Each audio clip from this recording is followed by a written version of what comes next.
హాస్పిటల్కి తీసుకెళ్ళి కదండి గాయాలు కట్టి, అమ్మ నీకు ఇంకేమైనా డబ్బులు అయితే నేను ఇస్తాను. అసలు ఎవడు అంటారని వాడు? ప్రభు చెప్పింది ఏంటి? ఇక్కడ మతం చూశాడు ప్రభువారు మతం చూశాడా, కులం చూశాడా? ఆ వాక్యంలో ఎప్పుడు రాయబడింది? అంబేద్కర్ కంటే ముందు రాయబడిందిగా. అదే చెప్పాడు మన ప్రవీణ్ గారు, అదే చెప్పాడు అంబేద్కర్ గారు, అదే చెప్తాను నేను కూడా. కాబట్టి మతాలు మనల్ని పాడు చేస్తాయి. మతం వేరు, మనిషి వేరు. ఇంకా మతం ఉచ్చులోనే రొచ్చులోనే ఉండిపోయాం. మనం ఎందుకు పని చేయం? అసలు మన దేశం ఎందుకు పని చేయదు? మతం అనుకుంటూ పోతే ఏది పని చేయదు. అందుకని ఈ వాక్యము ఎలాంటిదంటే 2 అంచులు గల ఖడ్గము వంటిది. అందుకని ఈ వాక్యాన్ని సరిగ్గా వింటూ ఉన్నప్పుడు మనకు అర్థమవుద్ది లోతులు. ఇలాగను కాకుండా దురద చెవులు గరవాలో కదండి, ఎప్పుడు అదే వాక్యం చెప్తూ, ఆహా ఎంత మంచి వాక్యం చెప్పావయ్యా, భలే ఉందయ్యా, సమ్మగా ఉందయ్యా, చోటుగా ఉందయ్యా అని చెప్పే వాళ్ళ దగ్గరికి వెళ్తే వారు మనల్ని పాడు చేస్తున్నారు. ఓహో నువ్వు తాగుతున్నావా, చాలా మంచిదయ్యా. ఓహో నువ్వు తిరుగుతున్నావా, చాలా మంచిదయ్యా. నువ్వు అటు ఇటు పాడు చేస్తున్నావా, చాలా మంచిదయ్యా అని మౌనంగా మాట్లాడి ఉన్నాడు అనుకోండి కదండి, మనంతటా మనమే వాళ్ళు పాడు చేస్తున్నాం. ప్రభు ఏం చెప్పాడు మా గురించి తెలుసా మీకు?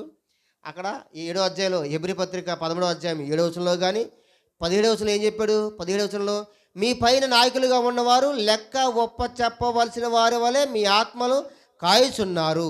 వారు దుఃఖముతో ఆ పని చేసిన యెడల మీకు నిష్ప్రయోజనం గనక దుఃఖంతో కాక ఆనందంతో చేయనట్లు వారు మాట విని వారికి లోబడి ఉండడు. ఎందుకు చెప్పాడు వాక్యం?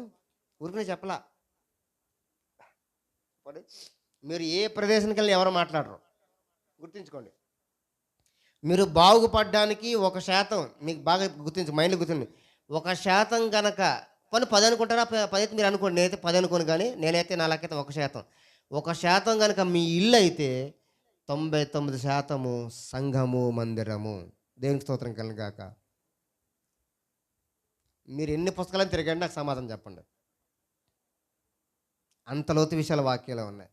మీరు బాగుపడడానికి మిమ్మల్ని ప్రతిరోజు సరిచేసేది చెప్పండి, వాక్యమే. అందుకే చెప్పాడు ఈ వాక్యము సజీవము గలదే, బలము గలదే, ఎటువంటి 2 అంచుల ఖడ్గము కంటే. ఒకవేళ ఖడ్గానికి ఎన్ని వైపుల పొదును ఉంటుంది? ఒకే వైపు పొదును ఉంటుంది. గొడ్లకి ఒకే పడుతుంది. ఒకవేళ నువ్వు సొంతగా తయారు చేసుకొని గొడ్లకి 2 వైపులా పొదునంటూ గలగా ఉంటే దానికంటే పొదునైంది వాక్యం అని చెప్తున్నాడు. అది అంతలోతు విషయాలు.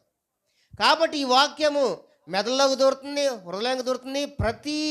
ఏం చెప్పండి, నిన్ను శోధిస్తుంది, ఎముకల్లోకి దూరుతుంది, అటు ఇటు అన్ని స్కానింగ్ చేసేస్తుంది. ఎంఆర్ఐ, సిటీ స్కానింగ్ ఏవి పనిచేయవు. కాబట్టి ఆ వాక్యాన్ని కనుక నువ్వు చోటిస్తే అప్పుడు నీ జీవితాన్ని సరిచేస్తుంది, అప్పుడు నీ జీవితాన్ని గీగుతుంది. అది అంత అర్థం ఉంది.